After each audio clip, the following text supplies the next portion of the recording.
The Syntax of Things by Arisha. Chapter 44. To be a fool. Always. Dumbledore smiled. Well done, Severus. They will suspect it was me. The newspaper laid open on the table. A moving picture demonstrated how Borgin and Burke's infamous shop had mysteriously been burned to ashes last night. Under the picture, the caption claimed, "Cause undetermined, presumably accidental." Why would they? Why wouldn't they? Severus asked. Bellatrix never trusted me. He absently rolled up the profit and let it unfold again. There were no witnesses, however, and the cabinet's twin is completely destroyed. Dumbledore trailed his lips with a long finger. Young Malfoy will have other things to take care of for now. If your lord questions you, we'll see. If my lord questions me, we'll have no time to see, I think. Cradling his head in his hands, elbows resting on his knees, Severus tried to focus after 28 hours of sleep deprivation. You should leave the castle for your own safety before the term ends. There is no need to rush, Severus. No need to rush. They want you dead. He told me he believes Draco to be a waste of time. You didn't think he would rely on a teenager for this, did you? I'm next. Dumbledore fell into skeptical silence. They had discussed this before. You have to convince him to postpone his plans until summer. And then?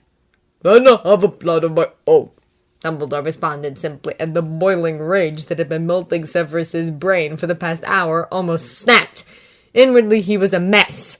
Outwardly, he was expected to still be Severus Snape. A plan which I suppose I'm not trustworthy enough to know. Dumbledore seemed to be aware of Severus's state of mind, but didn't comment on it. In time. How is Harry coping with his new schedule? I'm following orders I know nothing about, and I'm expected to agree to plans I'm not even slightly aware of. I believe I deserve to know. In time. Severus swallowed the bitter bile of threats he couldn't make and surrendered. I haven't seen Harry but in class this month. He visited my office a few weeks ago, but when he realized that he'd be training an hour per week only, he simply stopped showing. And he didn't tell you why? No. He didn't have to. Besides, he has a life now. Dumbledore chuckled. Yes, although some of his peers are still struggling with the new reality. They'll accept it, let's hope. Eventually he will too. I imagine this comes easily from someone who never attempted so. The times were different back then, Severus. Severus nodded. Harry is going to be fine. You don't need to worry. I don't. On the bright side, he's brought me something at last. Something of great importance. A memory I needed but had no way of accessing. I suspect he used Felix Felicis to acquire it, and Hagrid had a rather funny story to tell me about it. Severus creased his brow in expectation, but decided against interrupting him. This memory, Horace's memory, confirms my greatest theory, the one I've been working on for the past few years, but also proves that there is so much more to be done, more than we thought. The significance of it, it explains everything. You care on expanding on that, or are you simply informing me of your delight?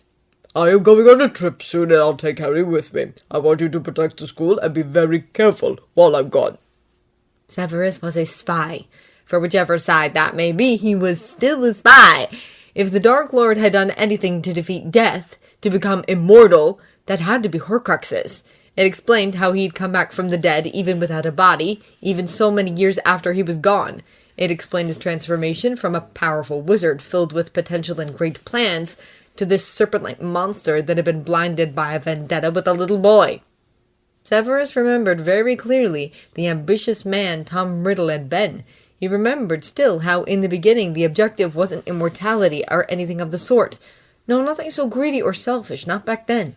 He remembered how the original end goal was merely the restoration of the natural order of things. Equality, rise in power, the Muggles stepping back so the wizards could for once make the rules for everyone. What was wrong with that? How could anyone have seen this plot twist coming? How could anyone have guessed that an intelligent, well-spoken mentor would be someday reduced to this? Severus wasn't sure why the Dark Lord's plans had changed so swiftly from political to personal.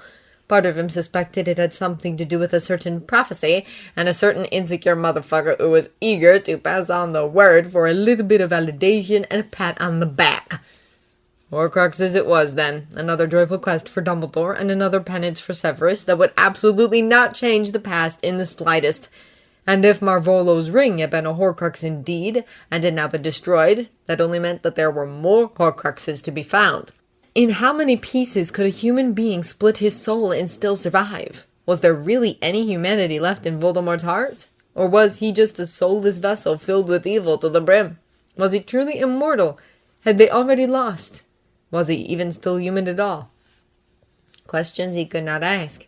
He was expected to suspect nothing about all this whatsoever. As you wish. Whatever Dumbledore and Potter's adventure was, it ended ingloriously with Dumbledore panting his lungs out and Potter banging at Severus's door to wake him up in the middle of the night for help. Severus had no choice but to comply, for habit was a better master than duty, and Severus couldn't tell which one's ours he was currently kissing.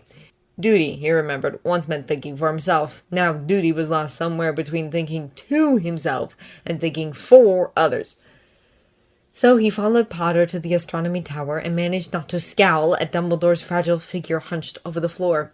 He did scowl, however, when Potter stubbornly avoided meeting his eyes, determined to convince him that there had never been anything more between them.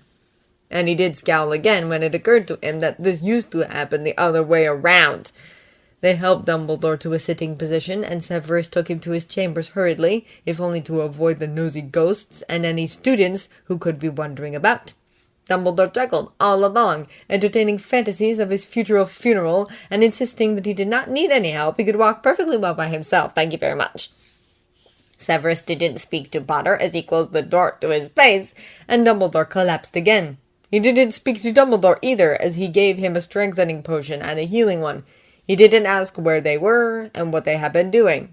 He cast several spells to check Dumbledore's blood pressure and regulate his fever. Then he went through his books to see what else he could do. Dumbledore only bothered to inform him that the cause of his condition was poison. Half an hour later, Severus swore and fumed, but what did it matter? The morning came and Severus hadn't slept. Once the sun arose, Potter stormed in uninvited and demanded to see Dumbledore. Severus waited outside, for he was not as mature and wise to swallow down crucial war information as a 16-year-old was. At 7 o'clock, Dumbledore managed to walk steadily for the first time since he'd arrived. He stated that he wished to be left alone so he can prepare himself for breakfast, and squeezed Severus's shoulder with gratitude. When Severus saw him again in the great hall, his face betrayed nothing, and he looked as healthy as ever. Dumbledore seated himself at the center of the head table, and Severus decided to let McGonagall take his usual seat next to him.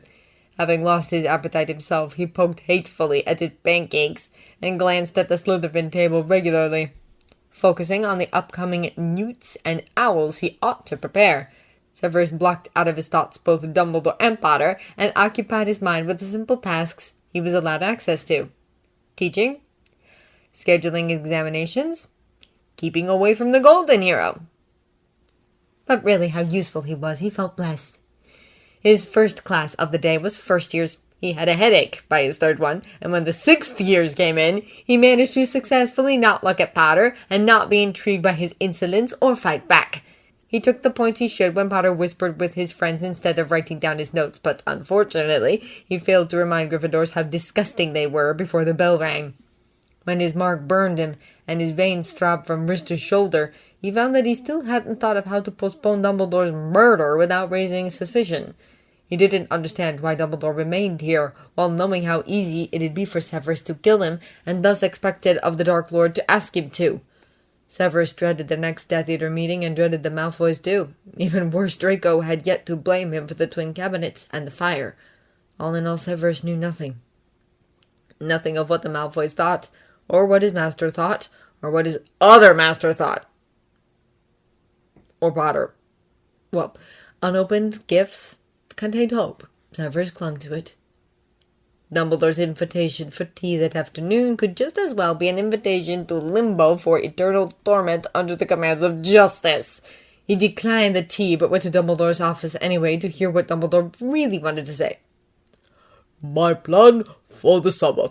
Dumbledore started, but he explained only Severus's part in it. When the detailed report was finished, and Dumbledore pointed out that he was going to inform Harry soon too, Severus merely hoped to have the chance to see the boy's face when he'd be told. He did have the chance to watch Potter's face through it, and the consolation was Severus's to seek. Once again, he couldn't remember having agreed to this. I have promised you that I will reveal everything to you when the time comes, Harry. Potter glanced at Severus for a backing he wouldn't give. He turned to Dumbledore. But apparently the time hasn't come, and yet you still expect me to act like a coward and go hide somewhere. I don't want that, sir. With all respect, I want to fight. I don't like this. You will fight, Harry. You are already doing so. You will only hide for a little while to protect yourself until the time comes. No, I don't even know where this place is. I don't get it. I want to stay here. The location will be shifting. As long as you stay in the safe house, it will be taking you with it. I wouldn't have chosen this, Harry, if it wasn't essential, but you will soon be of age, and your aunt's house will not protect you anymore. Hogwarts, then. Hogwarts is not safe anymore. Then nothing is. We will escort your family to a safe location. Your relatives should seek shelter elsewhere before your birthday for their own protection. Your order will assist them. Potter didn't like it, and Severus found himself feeling less amused than he thought. Why not Grimmauld Place? The order will need to focus on not protecting me. You don't want me there so they can work on their plans without having to worry about my safety, right? I want to be in the order, sir. I want to be useful. I have to be useful. I know how to shield my mind now. I know. I've trained. I'm good at it now. Severus' mind drifted to his past conversations with Dumbledore and searched for the parts that were missing, or the retouched ones. Why not Grimmauld Place, indeed? What about Hermione and... What about my friends, sir? Are they not going to be in danger too? Why can't I fight? Why keep me away? I don't understand. It was impossible to understand Dumbledore's motives. The boy should have known better. You will. In time, added Potter bitterly. Of course, the Order would be incredibly busy this summer, what with preparing for the worst and still doing everything they could to achieve the best. Severus's agenda, on the other hand, was much simpler. All he had to do was to blissfully await for Voldemort to demand that he takes over Draco's task, and then decide whether he'd refuse and have the Dark Lord kill him for treachery, or drop his cover, become useless, and get killed anyway. He could always finish the job, of course. Severus remained silent as Dumbledore continued explaining only the necessary fragments of this arrangement to Potter. You will not be alone. Severus will teach you. Severus will teach no one, he thought. Severus will be left alone. Will you not, Severus? Severus mentally raised his middle finger to the man and was positively sure that Dumbledore was wholly aware of it. He nodded. Sir, please, Potter said from the chair across him. If what you say is true, if a war is going to break out soon, I don't think I can stay out of it. I refuse. Voldemort has been hunting me all my life, and now you want me to go and hide. It was curious indeed. Severus himself could not make much of it, and it only seemed foolish to postpone a battle reserved long ago between the two. If the boy was to get himself killed anyway, the sooner the better. Harry. Potter was frightened, Severus thought. Frightened by the idea of war, the possibility of dying, and the duty of killing. It occurred to him that the boy was too young for this, and yet his foolish bravery was insisting on offering himself in a sacrifice he barely understood. Why not now? If we let him start a war against us, people will die. So why not now? People will die. Frightened and desperate. And he did have a point, so to speak. Severus arched a brow at Dumbledore, meaning that he would demand an honest explanation later. He received an imperceptible nod that only assured him that he'd be fed rubbish. Not this time, however. If Dumbledore wanted him to do this, he'd have to confess everything first. Now, as spectacular as it would be to blow up the school this very evening, I am afraid that I have not completed my mission yet, and thus you cannot be exposed to Voldemort. Bollocks! Now, the details.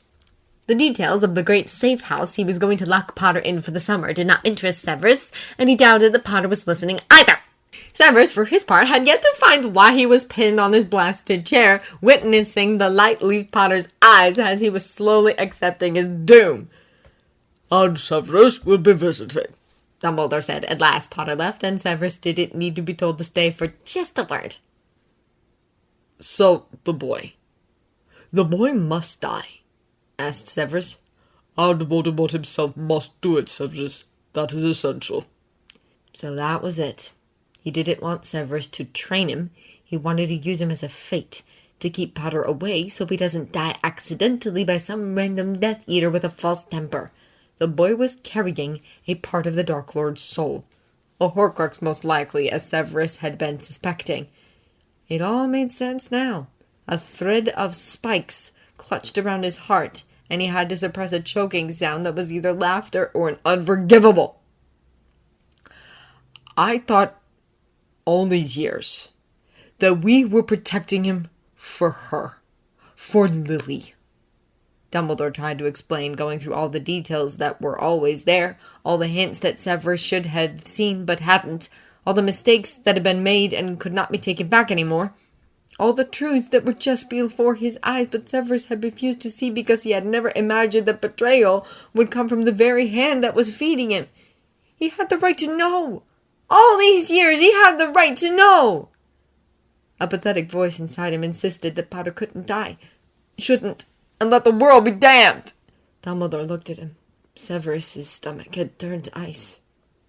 You have kept him alive, so that he could die at the proper moment. He taught Potter to seal his mind. He put effort into it. It took almost a year to perfect it. You have used me. I have spied for you and lied for you, put myself in mortal danger for you. Everything was supposed to keep him safe. Now you tell me you have been raising him like a pig for slaughter. His words trailed off as he recalled Potter's trust in this man and his trust in Severus. He would have to lie to Potter, to set up another farce this time under the excuse of training while they'd wait for Potter to die. But this is touching, Severus. Have you grown to care for the boy after all? When Lily died, Severus swore to protect Harry. How could Dumbledore even ask? How could he question it? But no, he wasn't going to hand to Dumbledore yet another weapon against him. Dumbledore's eyes glimmered as though he had hit a raw nerve and was waiting for the outcome. For him, Severus said, not even knowing what the truth was anymore. Needing to distract Dumbledore, he drew out his wand and prayed for this to be enough. Expecto Patronum! From the tip of his wand burst the silver doe. She bounced on the desk, and Severus felt the warmth of her protection guarding him against the pain in his chest. Dumbledore watched her hop away, and as her silvery glow faded, he turned back to Severus, tears running down his face. After all this time. Dumbledore's words echoed in his mind. Could he really care for Harry Potter? Was it possible? The day Potter arrived at Hogwarts for the first time, the moment Severus saw him walk into the Great Hall, 11 years old, stupid, skinny, short as an elf, dumbstruck, surrounded by other idiots, he knew he'd give his life to protect him if necessary. He knew he wouldn't hesitate. It was for Lily, because he loved Lily with all his heart, his soul, his blood, his tears. But when he kept saving Potter's life again and again, he was saving the life of someone whose heart was still beating. He hadn't started caring for Harry now. He always cared. Always, said Severus.